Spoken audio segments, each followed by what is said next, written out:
Hey nerds, it's NerdRage Prime here with another episode of NerdRage Reviews. I do apologise for the late upload. Unfortunately, I've been rather busy, rather ill, and we're having some renovations done still, so, recording with all the noise going on just isn't possible at the minute. But today, I've got a bit of a break, so I'm going to do Mass Effect Andromeda like I've promised.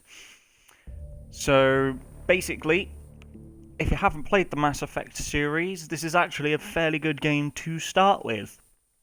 It feels very much like the original Mass Effect, where you have to basically build all of your relationships up from scratch. You've got upgrades that you can do. You've got different outfits. So it's more or less a mix of all of the original series put together in one with an entirely different storyline.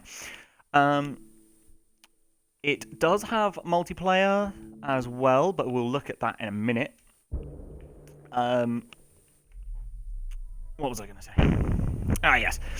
So, one of the massive improvements that they've done with the Mass Effect series is definitely the graphics. The graphics on Mass Effect Andromeda are absolutely astounding.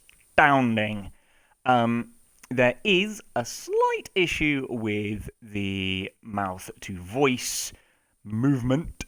It looks a little bit like you're watching anime dubs, but that is a common thing that happens with quite a few games like this. It's also something that happens with the Mass Effect series quite a lot. The lip movement doesn't quite match up to the words, but they've done a better job with it this time.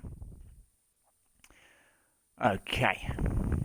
When it loads in, I can give you a bit more information as we see it.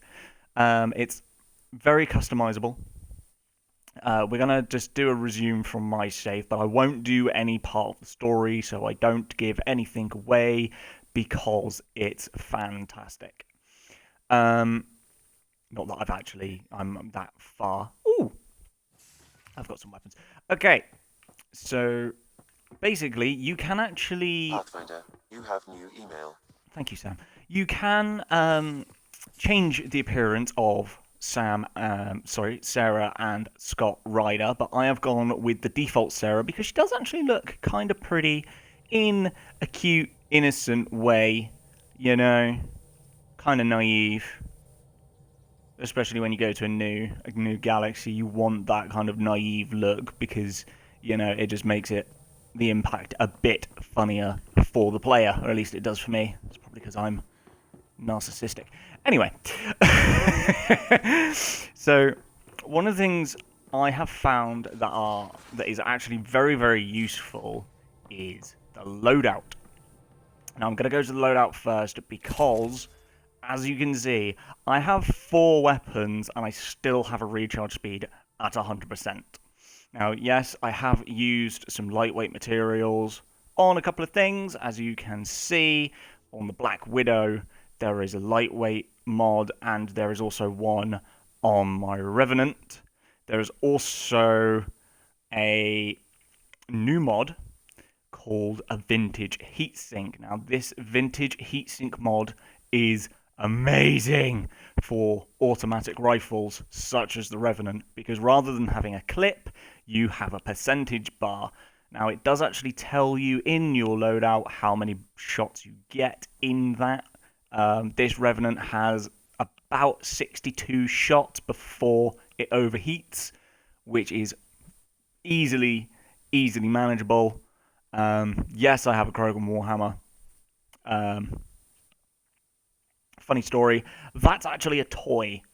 In Krogan lore, the Warhammer that the humans can use, or anybody who's not a Krogan can use, is actually a training hammer for the younger Krogan. So I'm literally beating people up with a toy hammer. Your armor is customizable, so you can change your helmet, you can change your chest piece, your legs, and your arms, unless you're using a set, such as the Deep Space Explorator armor. As you can see, it's an entire set. And you also have items. Now, these items were normally used in the multiplayer, but not in the single player in Mass Effect 3. However, now you can use them in your single player, but for these you either have to buy them or find them. Either way, it makes life a little bit easier for you. Obviously, you've got your squads. Now, you can switch them out. You do only have 6 people at the minute. My favourite is Vectra and PB. I just love their interactions. It's actually quite funny. Drac is actually quite amusing. So is Cora. Jarl. I do like Jarl, but his voice does grate on me a little bit because of the purr that's in it. You will understand when you play the game. Now, the Nomad. It's the new vehicle. Rather than a Mako, you don't have weapons. So, like the Mako, it will climb and climb and climb. You just don't have a cannon on it. What you can do, however, is change the pattern or the colour. Now, the one that I use, Midas Touch, you can only get if you pre-ordered the game. So if you didn't pre-order the game, you can't get Midas Touch, I'm afraid. But you can get an equivalent called Platinum, which is basically makes it just silver or platinum rather than gold. Although Nebula, you've got N7 as well. The Nebula is actually kind of funky. There's actually one dedicated to Garrus, which is, there it is, you have an Archangel colour scheme, which I think is actually kind of cool. And yes, you have a Blood Pack one as well. Right, so we've got that out of the way. Now, if you are familiar with the Mass Effect games, then you have 3 trees of skills. You have combat skills for soldiers, you have tech skills for tech operatives, you have biotic skills for biotics.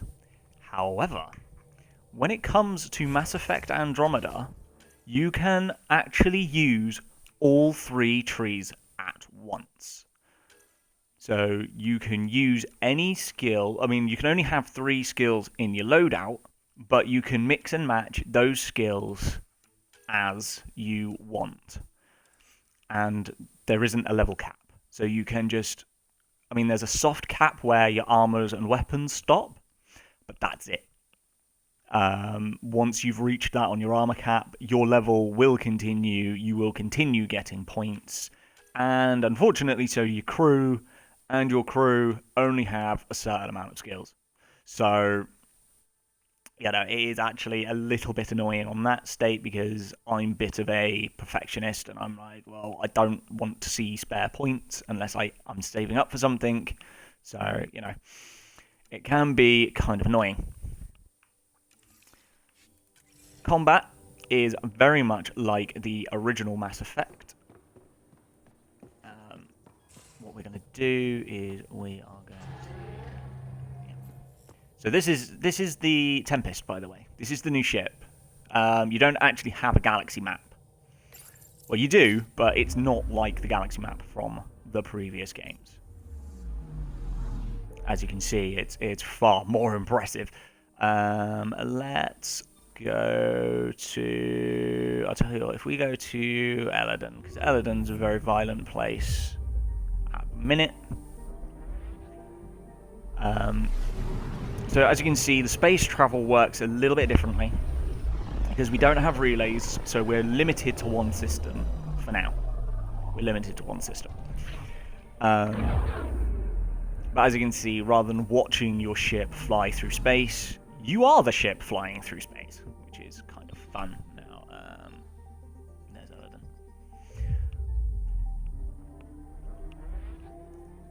The story behind this is actually a really, really good story. I'm not going to give anything away. All I'm going to say is it's fair. It is pretty deep. You know, the battle for survival is strong with this one. So get ready for that. Now, I'm just going to check that I've got everything. Yeah, PvE, yeah, ready. The music is very, very Mass Effect-esque, I'm going to say. It's very futuristic, but it still matches with the vibe of the Mass Effect series. It's very grungy, it's very, what's the word I'm looking for? It can be dark, it can be exciting, it can be sad, but it's still got that grungy undertone, like, undertone? Understone? What am I talking about? It's got that grungy undertone, sort of really gives it more of an impact, you know, because I mean, like, when you look at colonies, especially new colonies that are built up, they can be an absolute cesspool. So, you know, to have like a dark, grungy sound going with it, it's pretty cool. So as you can see, they use a similar magnetic loadout, so everything is on the back. You can fast swap. You can select which ones you want through that menu. And as you can see, it all fits nicely, right? So as you can see, my Revenant has 62 shots, but when you look at its ammo, it says 100%. So I have 62 shots in my clip. With the other weapons, however, that's their maximum ammo capacity, including what's in the clip. That 62 is literally how many rounds I can fire before I run out, or before my weapon overheats. And there's the hammer.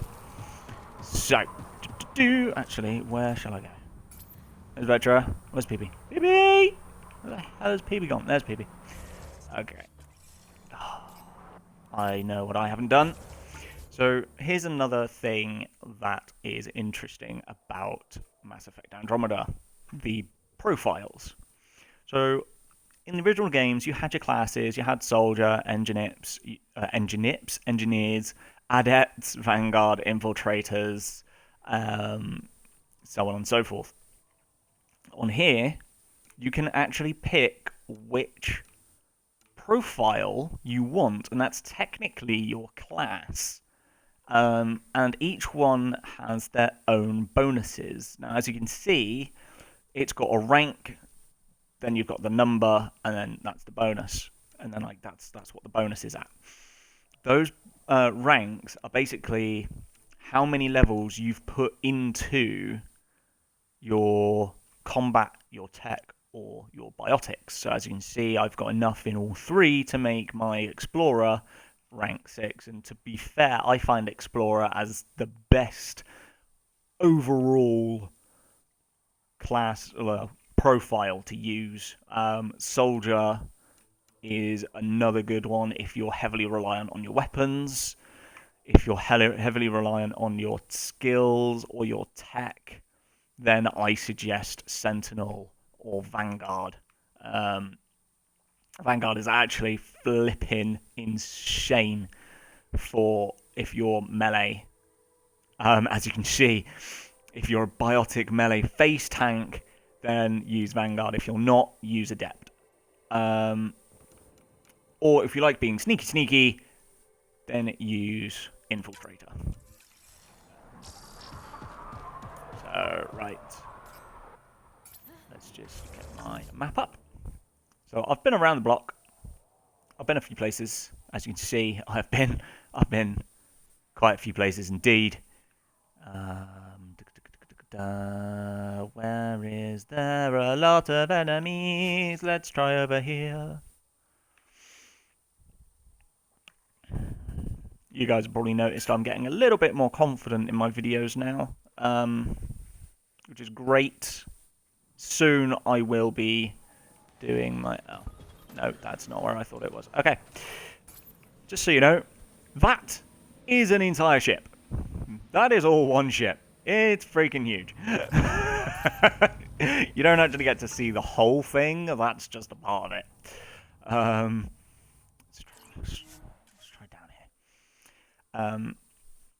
Now, just to mention, there is a mining system, like there is in Mass Effect 2, there is a mining system, but it's not in space. It's actually on the planet. So if I go back to my map, you see these things here? That's your mining. That indicates there's a mining zone around there, and you mine using the Nomad. So let's find some enemies, shall we? Oh, I gotta change my gear. So there's a different driving system with the Nomad. You have gears. So you have 4-wheel drive or 6-wheel drive. 6-wheel drive will make you go like... Well, that's 4-wheel drive, sorry. 4-wheel drive will make you go really, really quick.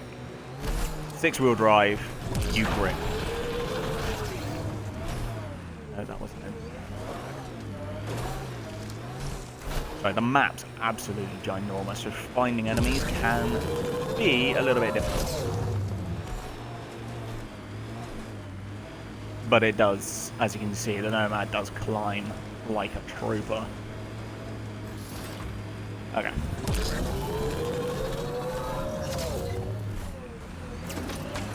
Let's head to this treasure chest. There's normally sometimes stuff around these. So you find these. These will start coming over in your markers when you... Oh, never mind. No, it won't do shit. So yeah, those treasure boxes you will find when you start unlocking more of the map.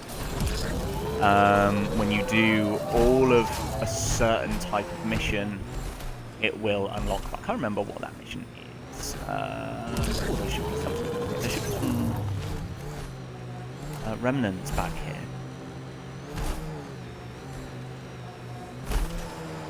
Yeah, there we go. Right. So the abilities actually have charges now. Well, some of them do anyway.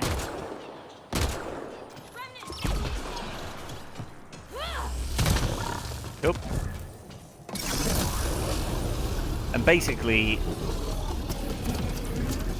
you can combine the two... Ow, I missed him. You can combine stuff to cause explosions. I tried to do a tech, but it didn't work, so... There we go. Like that. Basically.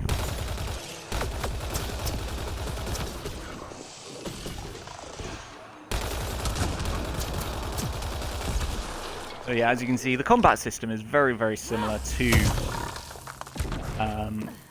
all of the Mass Effect games, basically. It works exactly the same way. Loots are slightly different, however, because it's more about survival than anything else. So really, you've just got like pick and choose what you're bringing with you. If you're lucky enough to find these things here, this is a crystallized version of Cadium, so you can instantly farm that stuff. If it's not crystallized, then you have to do all of your mining using the Nomad. It's not too bad. If you don't want to be doing that, there is another way of doing things. Oh, I pressed the wrong button. So let's just go back to the ship, because I'm now going to explain how the multiplayer works, because it's a little bit different to what you guys are going to be used to on Mass Effect 3, if you've played Mass Effect 3, because there was a multiplayer on that as well.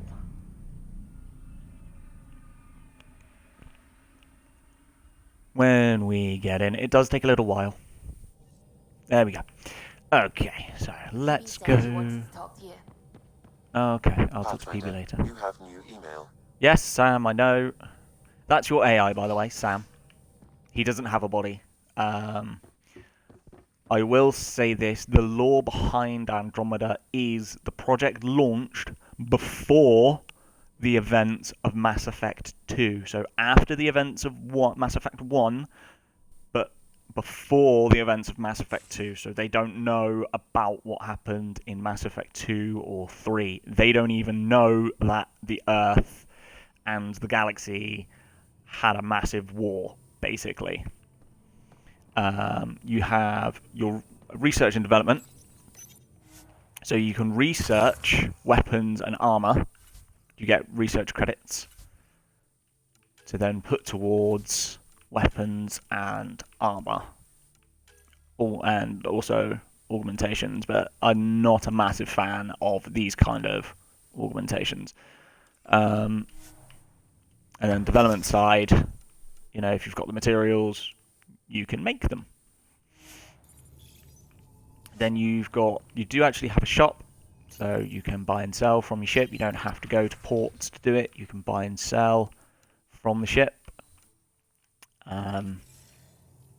Then you've got your AVP status. Now, this is basically things that you can pick up.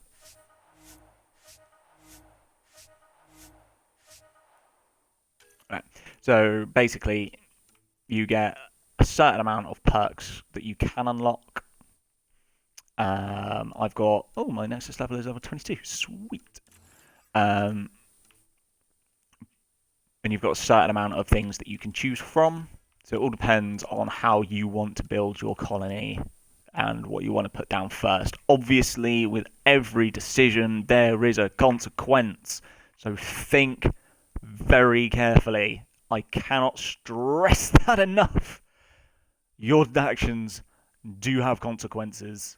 The morality engine is so much better in this. It is crazy. The slightest thing you say wrong, the slightest option that you pick wrong, and you will have messed up so bad. It's unreal. I have done that on several occasions. And then you have your strike team. Now, strike teams are sweet, successful. Basically, you have two options. So all of these are multiplayable missions where you get extra things. If it has an apex symbol next to it,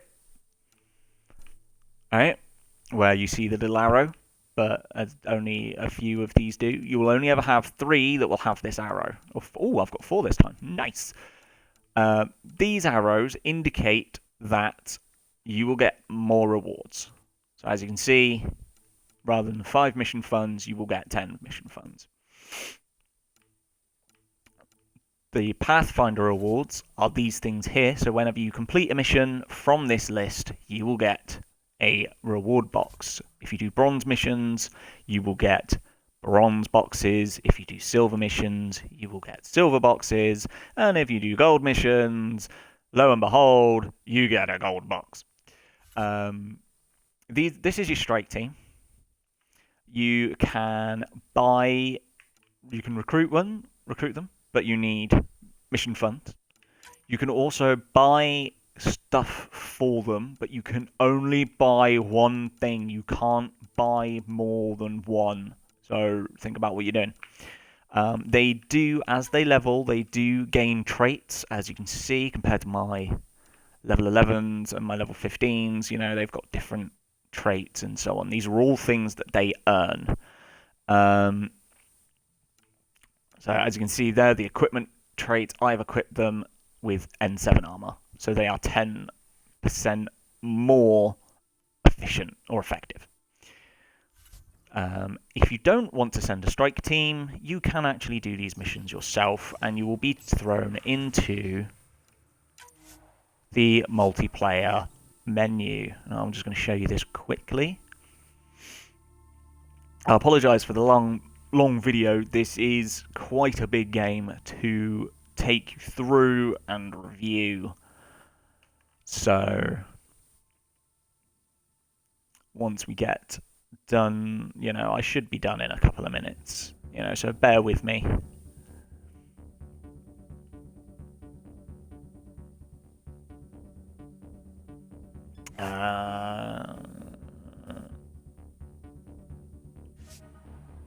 Okay. Ooh, new equipment. Nice. I haven't done this for a while. Okay, so this is when you go into the custom matches. I'm just going to bring us out of a custom match. So here's your multiplayer option with character selection. As you can see, I have almost all of them. I'm just missing the Krogan Engineer and the Asari Sentinel. Oh no, I'm missing quite a few actually. Okay. I'm missing the gold and I'm missing the N7s. I want to get that, the human kineticist. She is flipping insane. Pull, throw, and lance. The amount of biotic explosions are ridiculous. It's the same with the Asari duelist. She's pretty insane. And as is the Angara Avenger, that stealth grid will turn everybody invisible. Literally, that turns the entire party invisible within a certain radius. It's flipping crazy. And there you go, there's Krogan Gladiator as well. You can also, with finding weapons and whatnot, so you've got to unlock weapons through lockboxes. I've only opened a few, so I don't have very many weapons at the minute. But I've got some good ones.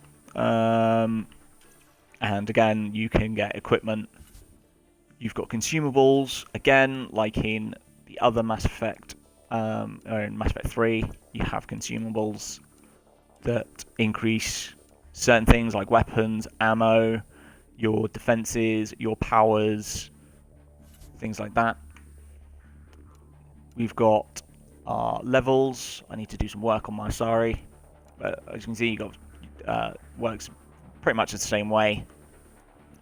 You can level up your skills there, and you can also change your appearance. So those are the best features, or those are the features of Mass Effect Andromeda. Those are the brilliant ways that they have reworked an old system. Because basically that's what they've done. They've just reworked the old system to be more efficient. So I suggest to get the game. If you haven't played the Mass Effect series, get the game anyway. If you have played the Mass Effect series before but you haven't done this one yet, buy it. It's definitely worth it. It actually made me want to replay the old Mass Effects, and the old Mass Effects are, so Mass Effect 1 to 3, are backwards compatible, so you don't have to go, oh, but I don't have an Xbox 360. You can get them on your Xbox One. So I'm going to leave it at that.